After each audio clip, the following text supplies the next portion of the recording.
Failure to follow this plan will result in a weaker brand in the long term, less sales in the short term, and a devaluation of your organization. In today's fast-paced and interconnected business landscape, a well-coordinated marketing approach is essential for success in the UK construction industry. An integrated marketing plan brings various tactics to create a harmonious and impactful brand presence. But most startups, founders, SMEs, and even larger organizations can find it hard to rationalize the time it takes to create a successful marketing plan. That's crazy, I know. It's true. No, I'm telling you, it's true. By following 3 steps, you can create a basic marketing plan that will enable you to streamline your efforts, enhance brand visibility, increase sales activation, and create a compelling narrative that resonates with your target audience. Sounds a lot, I know, but if you're starting from scratch, developing this plan will help to achieve these fundamentals for business success, short and long term. Just a side note, this podcast and these 3 steps doesn't cover certain things. We're presuming a few things are currently in place. If any of these aren't yet sorted, it's best to get clarity prior to mapping out your next marketing plan. What are these elements? You need budget confirmation and to understand what's available. You need to have analysed any marketing plan output previously to this planning development stage. You need to understand your resources and capabilities that are available to you and the marketing department. And there's also a level of marketing competency to understand the basic principles and theory. But if you're struggling with any of that, reach out. I'll happily talk you through it. There's a link in the show notes that will send you to a bank of blank templates that will help you complete each stage that we're going to talk through. With a gift that keeps on giving, right? So you probably want to know what these steps are. Would help, wouldn't it? Well, step 1 is diagnosis, understanding your current landscape. Step 2 is strategy, crafting a unified vision. And step 3 is tactics, executing your plan. Now, don't worry if this still feels like a lot of work. I'm going to talk you through it right now. So let's get to it. Step 1, diagnosis, understanding the landscape. Before embarking on any marketing endeavours, it's imperative to conduct a diagnosis of the current state of play. This consists of looking internally as well as externally, and we'll start with the latter. From an external perspective, it's important to research your market to gain insights into your industry, competitors, and target audience's preferences, behaviours, and pain points. You have a target audience, right? Don't panic if not. Let's just focus on understanding the lay of the land for now by reviewing the market and the industry you cater for, the factors that impact both the market and you as a business, as well as identifying key competitors to gauge your current positioning. All sounds a little complex. Doesn't have to be. Just consider these 7 areas of impact: political, environmental, social, technological, economical, legal, and if you like, ethical. The abbreviation to that is PESTELE. Yes, you've still got your competitor analysis to do, how your brand fits within the external environment, and certain elements like that. But you can't go wrong with PESTELE as the first stage. And now it's time to look internally, conducting a simple audit of your existing marketing efforts that will help uncover the changes to your current marketing efforts required to fulfill any business or marketing objectives. Evaluating the performance of your website, social media platforms, email campaigns, and any other offline communication channels, as well as factors away from the promotional side of marketing, such as pricing, distribution, resources, budgeting, and the current range of product or services you offer will give you a well-rounded review of your situation internally, i.e., the things you can change and control. Continuing with step 1, we summarize the findings in what is called a SWOT. Now, a SWOT can be pretty useless as it only provides you with a list of knowns with no real purpose or intent. It's great for a review, but not so good if you want to move forward. So we'll take a look at how you change a SWOT into a TOES analysis and make it really impactful. But first of all, to summarize the findings using a SWOT, the diagnosis phase sets the foundations for a strategic marketing plan tailored to your unique positioning within the UK construction market. Put simply, we are researching and assessing your strengths, weaknesses, opportunities, and threats. Lo and behold, that acronym SWOT. Simple to say, harder to execute. The idea behind this is to provide a detailed listing of what you are analysing and what your analysis has uncovered within the 4 various categories we have just mentioned. The idea behind this is to provide a detailed listing of what your analysis has uncovered within 4 different categories. 2 that are internal, strengths and weaknesses, and 2 factors that are external, factors that can influence a business's decision making where the business has little or no control over them, opportunities and threats. And now we're on to step 2, strategy, crafting a unified vision. This is probably my favorite bit. Once you've gained an understanding of the current state of play, both internally and externally, it's time to put all of this, or at least some of it, to good use by developing what should be the most important step within this 3-step process. It's the bit that most people miss, ignore, or damn right abuse. A clear and cohesive marketing strategy, not a plan, a strategy. To get there, we need to cover 3 additional steps: STP, segmentation, targeting, and positioning, strategic intent, and objective setting. So, first of all, segmentation, targeting, and positioning. You now know in which direction you want your business to go, which is great. It gives you focus, clarity, and drive. But focus, clarity, and drive, that alone might not be enough. We need to dig a little deeper and get our targeting and positioning correct. But first, we need to segment. The tool we use for this is the meaningful, actionable grid. It's a tool used to identify and evaluate potential market segments based on the meaningfulness of the impact on consumer behavior and the actionable opportunities each presents for an organization. I first heard this on a different podcast in which Mark Ritson was talking about segmentation. So thanks, Mark. It's a simple analytical tool, really, that can add verified meaning to your market segmentation and subsequent targeting.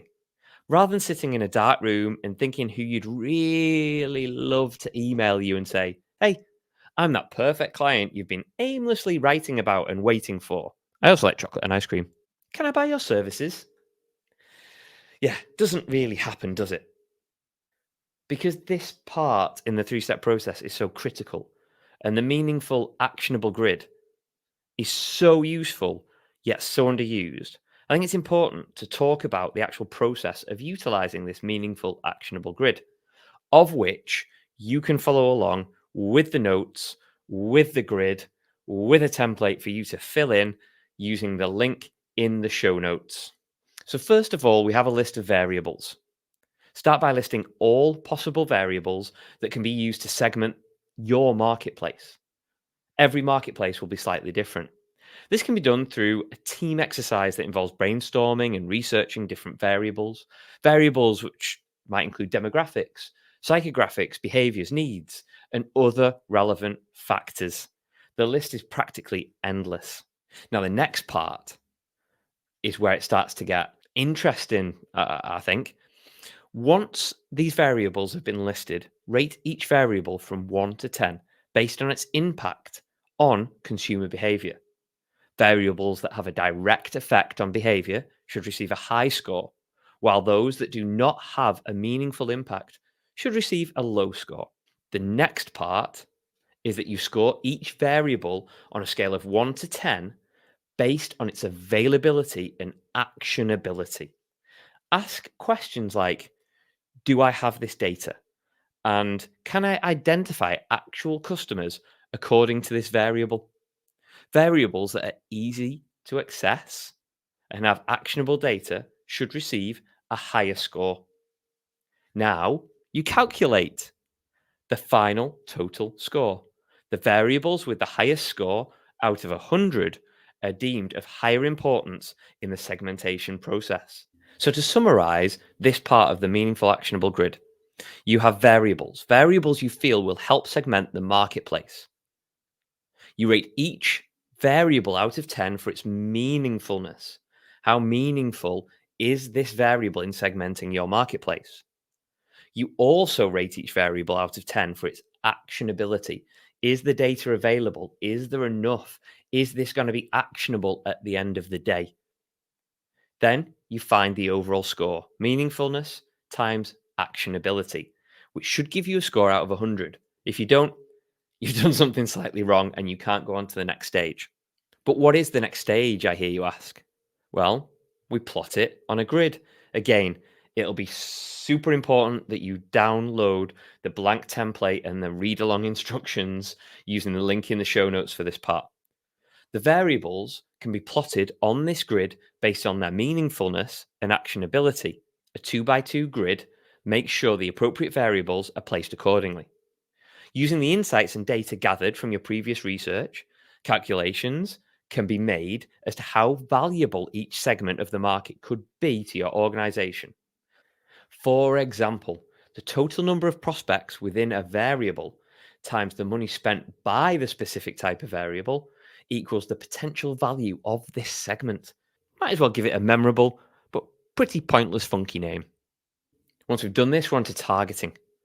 It will be the analysis of these calculations that will hold the most relevance, as well as importance in determining the attractiveness of segments to target. Other segments can be evaluated based on their potential for growth, profitability, and/or fit within the company's strategy. But always make sure each calculation is done fairly and without bias, not to influence any outcomes. It should now be obvious and easy to distinguish the groups of potential clients that are to become target markets, the markets that you will be able to focus on to maximize results. So, on to positioning, the final stage of STP. Critical for establishing an organization within a marketplace, especially where competition is fierce.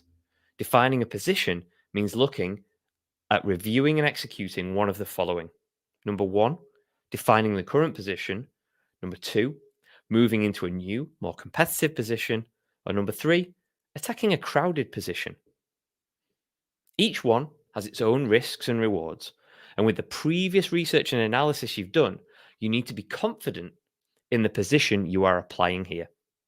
Once again, you can either be analytical and base your position on research and stats, or you can use your initiative a little. Like a Warby's half and half loaf, I find it's always a good idea to have the best of both. Not too analytical, nor reliant on intuition alone. Whatever you decide to use, positioning maps, as in maps, creating more than one, are your friend here. This means using an X and a Y axis, with each axis having defined polarizing characteristics. These characteristics should be meaningful to your target market. For example, x-axis equals hardware required, polarizing opposites, nil and comprehensive.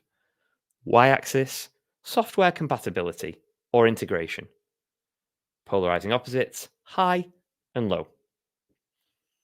Once you have these maps structured, placing both your own organization and its competition within each map, this will provide you with a visual representation of where you fit within the market and which positioning will be most effective for you. Now let's bring back your SWOT. Great.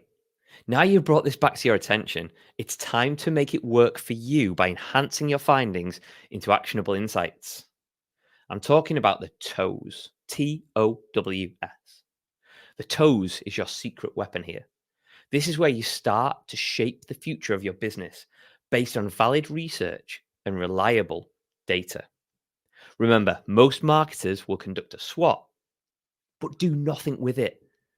Don't be one of those marketers. Instead, take these steps to utilize the toes. Take a strength or a weakness and match it with an appropriate opportunity or threat, allowing you to create a number of different strategic directions. So you may take a strength and an opportunity if they complement each other, i.e., the strength will help maximize the opportunity. You don't have to do this for all the statements within your SWOT, nor does it have to be in any particular order. If you want to learn more about what that looks like, download the PDF. The link's in the show notes. But for those that can't be bothered downloading it, let's look at an example, shall we? Okay, here's your strength. Distribution of your product locally is exceptional. 99% deliveries are on time. Opportunity, some wider geographical locations are pockets where your products and services are seen as desirable. I know this seems a bit obvious, but the strategy there is to implement trials in distributing to these new locations with the plan to roll out a wider delivery network. See how simple that is, but until you map it out and understand where your strength and opportunity lies, you might be missing a trick. Now we've done that, we need to set a strategic direction correctly using SFA, suitability, feasibility, and acceptability. By now, you should have a list of potential options that you've identified as strategic directions from your TOES analysis. It's time to decide which of these should be taken forward. Which of these is the most appropriate for your business and which is the most likely to succeed? By putting some method and analysis behind this, we can work out analytically which is the best fit to take forward. We do this by using the SFA. We score each one of these out of 5, and the total gives a final number. Highest score wins. Suitability. How suitable is the direction to what we are trying to achieve? Feasibility.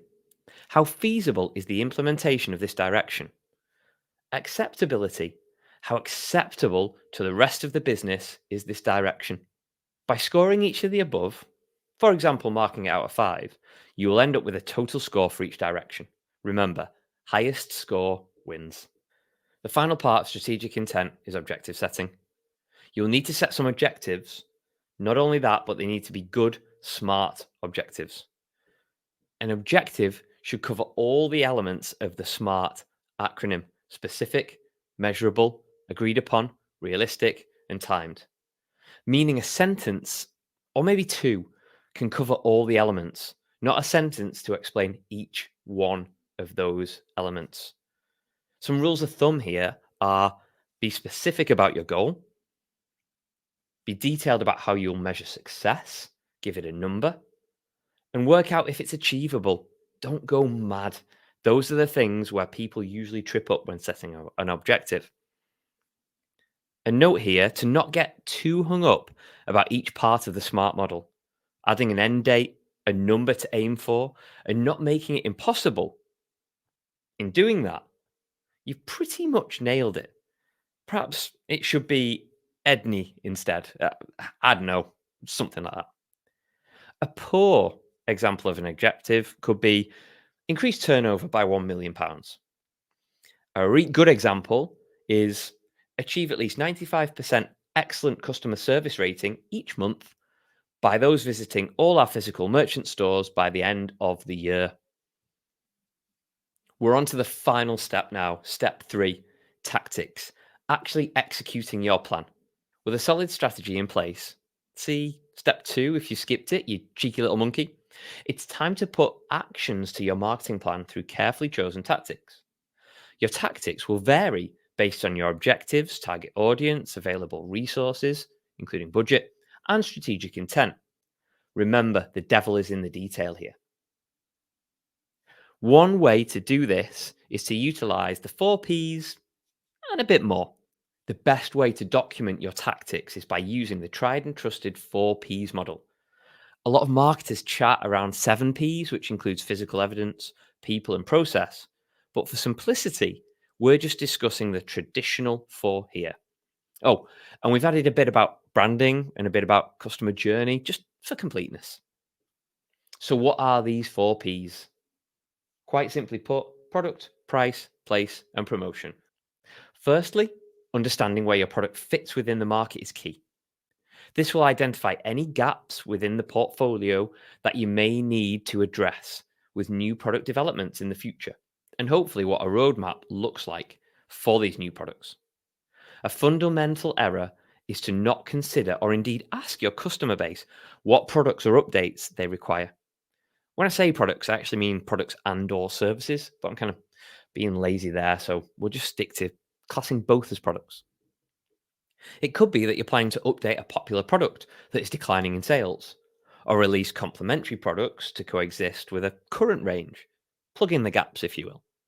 Regardless, if you are not focused on these factors, you may find yourself scratching around, changing your freshly made plan, and making a whole host more work for yourself, and quite quickly as well. This should already be set and in place to assist in the successful execution of this marketing plan, but you still need to factor this into your mix. So that's product, but what about price? Pricing and expectations within the market are critical, as a misstep here can mean being seen as too cheap, with the perceived quality of the product misunderstood, or too expensive and the benefits not seen to outweigh the price tag. For these and multiple other reasons, such as pricing structure, bundling, skimming, cost plus, high low, premium, or otherwise, marketing needs to be part of the pricing conversation. Pricing goes hand in hand with the product and product development, with a marketing plan honing in on different tactical requirements for potentially varied price points for multiple different target markets. Think good, better, best within a product portfolio to entry level products with an upsell. Think software with additional bundles. This should already be set and in place to assist in the successful execution of this marketing plan, but you still need to factor it into your mix. Number 3 is place or distribution.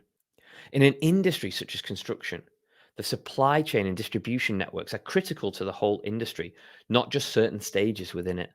For this plan, however, consideration must be given to your customers, wherever they are within this complexity, and tailor your marketing plan to their needs.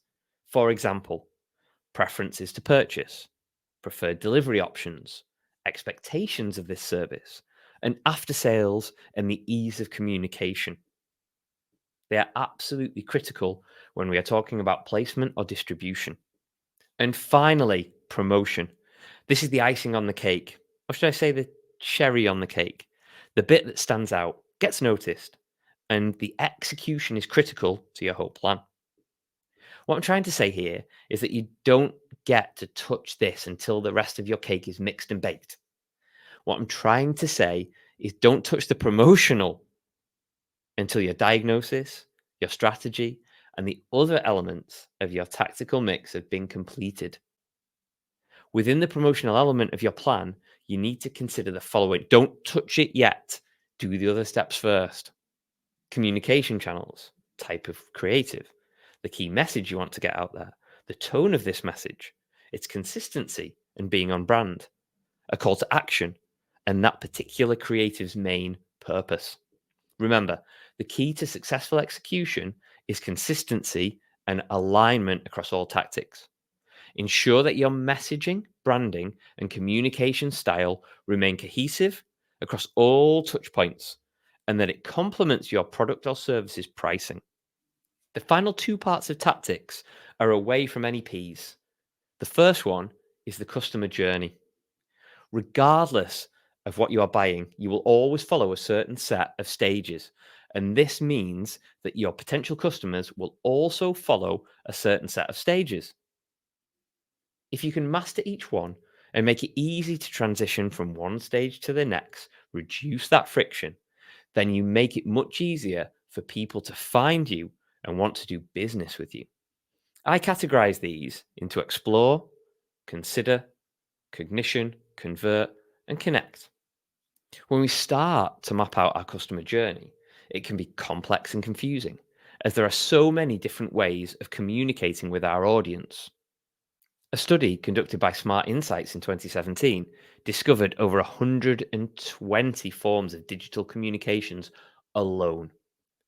Mapping out each customer journey is impossible. So let's not do that. Let's start with the general steps that consumers will go through from the first point of contact to the point of purchase or conversion and thereafter. So, to give this some context, let's have a look at each step. The first one is explore. In 2011, Google classed this as ZMOT, zero moment of truth. You need to be part of this moment. Searches and opinions form before any decisions have been made. You want to be the top search for the first name on the solution to solve my problem list for all your clients. The second stage is consider. Although consumer opinion is developed within the explore stage, people will still look for alternatives before and after an initial search. Make sure you are still adding value at this stage before people move on to cognition. People always look for validity in their choices, and even through decisions that are being made and actively made, it is important to keep providing reassurance, always building know, like, and trust factors. Once that's been done, consumers usually move on to the conversion stage. Consider the fact that this may not be monetary yet. At this point of conversion, it is still easy, especially online, to abandon this action. Reducing friction, adding openness and transparency will help here. And finally, connection. Loyalty can be difficult to achieve, so it is vital that you keep building a relationship with your newly acquired customers. And in a nutshell, that is the customer journey we all go on. And the final step in tactics and the final step of this three-step process is brand. As most construction technology companies are founded as startups, it can be difficult to justify spending on brand building, similar to promotional spending. But the brand warrants its own section due to its ability to deliver results long term.